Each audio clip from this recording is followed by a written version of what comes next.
This is Michael Orrell of MobileBurn.com, and today we're going to look at the camcorder and some application functionality of the Samsung Instinct HD. You can see a pretty normal looking camera application. We tap here, we get settings. It's okay to get out. You can control autofocus, macro mode, face detection, flash control, and you can play back images here. You can switch to the camcorder mode by tapping on that control here. And then you can see that you have options for recording resolution. Every time you start the camcorder, it asks you this. HD resolution, which is 1280 by 720. Then we've got VGA and QVGA resolution. HD resolution creates videos that are about 58 megabytes per minute, so they're very large files. And the uploading mechanism for the video camcorder has a limit of 6 megabytes, so you can't really do much in terms of HD and sending it to anybody or uploading to YouTube or anything like that. Now we just recorded a quick video. This control down the bottom here will take us to the player, where you can view images and videos.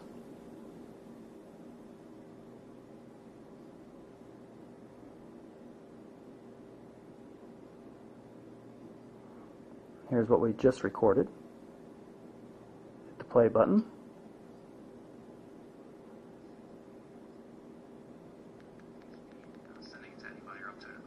It's a half VGA resolution display, so HD quality is somewhat lost on this device. But it does look pretty good uploaded to YouTube, and of course you can use a mini HDMI cable to output directly to a television.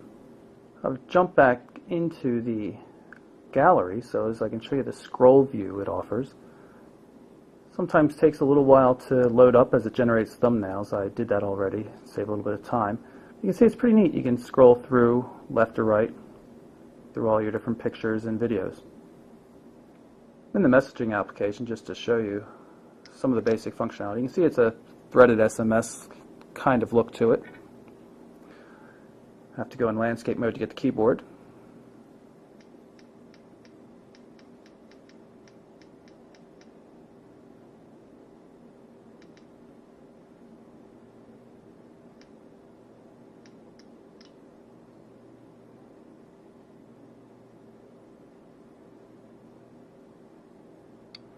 And to delete a message, like in other applications, you hit the delete button, and then you can delete all or delete particular items. I'm going to delete this one here.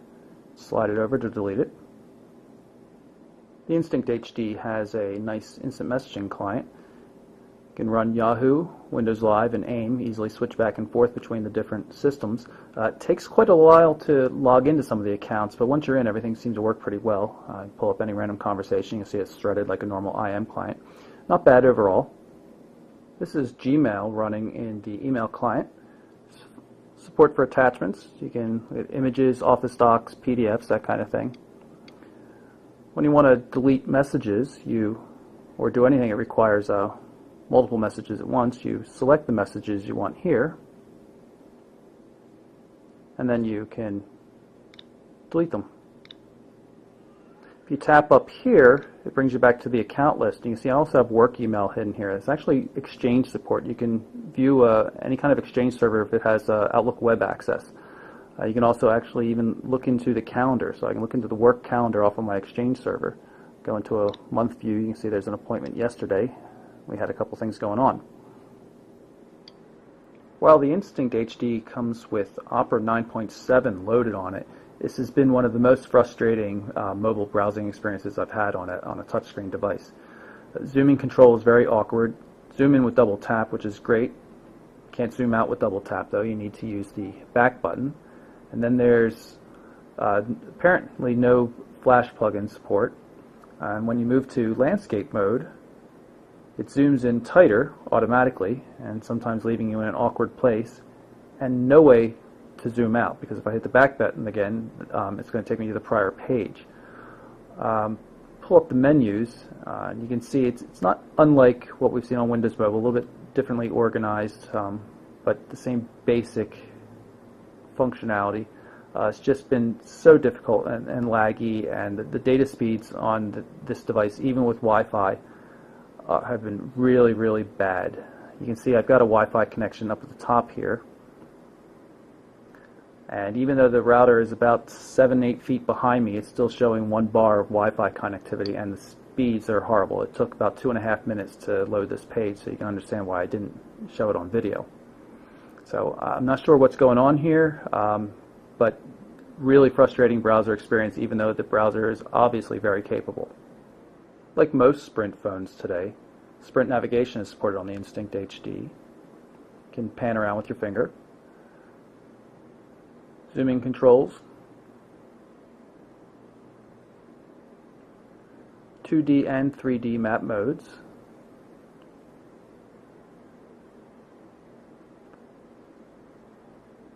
And when you're in 2D mode, you can view traffic as well.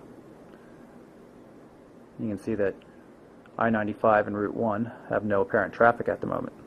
Of course, there's turn-by-turn navigation and all the things you'd expect from a good navigation system. In the Fun menu, there are apps for a number of social networking sites. We'll pull up MySpace here. It takes a few seconds to load due to the slow data speeds we're experiencing. You can see our homepage, view the profile, you can look at your friends, you can upload photos. We don't have many friends, it's just a test account for purposes of video reviews. But overall, the client seems to work pretty well, even if it's a bit slow. Facebook is also supported on the Instinct HD natively. Again, not the fastest application, but it seems to work in general.